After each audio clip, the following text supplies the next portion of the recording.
Welcome to study bus channel.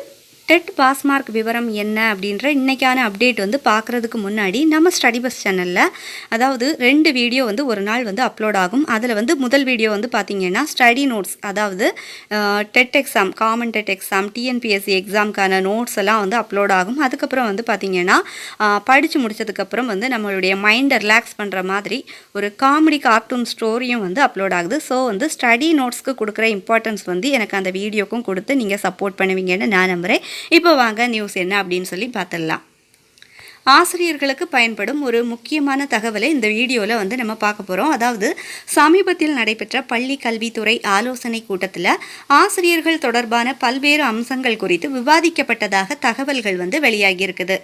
அதில் வந்து பார்த்திங்கன்னா முக்கியமாக ஆசிரியர் தகுதி தேர்வு தொடர்பான நிலை, அதாவது டெட் தேர்ச்சி பெற்று பணியில் சேர்ந்தவர்கள், அதாவது சிறப்பு டெட் மூலம் பணியாற்றி வருபவர்கள் மற்றும் டெட் தேர்ச்சி பெறாமல் பணியாற்றி வரும் ஆசிரியர்கள் பற்றிய விவரங்கள் வந்து ஆய்வு செய்யப்பட்டதாக கூறப்படுது.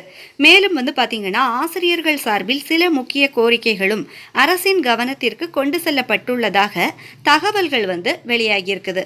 அந்த கோரிக்கைகள் என்ன அப்படின்னு சொல்லி பார்க்கலாம். அதுக்கு முன்னாடி நம்ம சேனலுக்கு யாராவது புதுசாக இருந்தீங்கன்னா நம்ம சேனல் வந்து சப்ஸ்கிரைப் பண்ணி வச்சுக்கோங்க. அப்போ தான் வந்து இந்த மாதிரியான அப்டேட் நியூஸ் எல்லாமே வந்து நம்ம பார்க்க முடியும். எக்ஸாமுக்கான நோட்ஸும் வந்து நீங்கள் படித்து தெரிஞ்சுக்கலாம். டெட் தேர்வின் தேர்ச்சி மதிப்பெண்ணை 60இல் இருந்து 50ஆக குறைக்க வேண்டும் அப்படின்னு சொல்லிட்டு கோரிக்கை வச்சுருக்காங்க. அடுத்தது வந்து பார்த்திங்கன்னா ஆசிரியர்களின் பணி அனுபவத்திற்கு வெயிட்டேஜ் மதிப்பெண்கள் வழங்க வேண்டும். உதாரணமாக ஒரு ஆண்டு அனுபவத்திற்கு 1 மதிப்பெண் என்ற அடிப்படையில் அதிகபட்சம் வந்து 10 மதிப்பெண்கள் வழங்க வேண்டும் என்ற கோரிக்கை வந்து வைக்கப்பட்டிருக்குது. அடுத்தது வந்து பாருங்கள், கல்வி தகுதியின் அடிப்படையில் கூடுதலாக 10 சிறப்பு மதிப்பெண்கள் வழங்க வேண்டும் என்ற கோரிக்கையும் முன்வைக்கப்பட்டுள்ளது.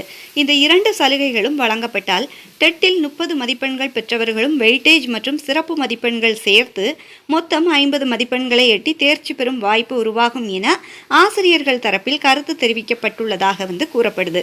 இந்த கோரிக்கைகள் அனைத்தும் அரசின் கவனத்திற்கு கொண்டு செல்லப்பட்டுள்ளதாகவும் இது குறித்து ஆலோசனை நடைபெற்று வருவதாகவும் தகவல்கள் வந்து வெளியாகியிருக்குது. ஆனால் இதுவரை இது குறித்து அதிகாரப்பூர்வ அரசாணை அல்லது அறிவிப்பு வந்து வெளியாகலை இன்னும். எனவே அதிகாரப்பூர்வ அறிவிப்பு வெளியாகும் வரை இதை ஊடகங்களில் வெளியாகியுள்ள தகவலாக மட்டுமே எடுத்துக்கொள்ள வேண்டும். புதிய அறிவிப்பு வெளியாகும் உடனே அது குறித்த முழு தகவலையும் நம்ம சேனலில் வந்து அப்டேட் வந்து பண்ணுவோம். ஸோ வந்து இந்த வீடியோ உங்களுக்கு யூஸ்ஃபுல்லாக இருந்துச்சுன்னா அப்படியே லைக் பண்ணுங்கள். குறிப்பாக வந்து நீங்கள் ஹைப் பண்ணி விட்டுருங்க. நீங்கள் ஹைப் பண்ணி சப்போர்ட் பண்ணுங்கள். அப்போ தான் இந்த வீடியோ வந்து நிறைய பேர்த்துக்கு வந்து ரீச் ஆகும். அது மட்டும் இல்லை, நம்ம ஸ்டடி பஸ் சேனலை வந்து சப்ஸ்கிரைப் பண்ணி வச்சுக்கோங்க. உங்களுடைய கருத்து என்ன அப்படின்னு சொல்லி கமெண்ட்டில் சொல்லுங்கள். தேங்க்ஸ் ஃபார் வாட்சிங்.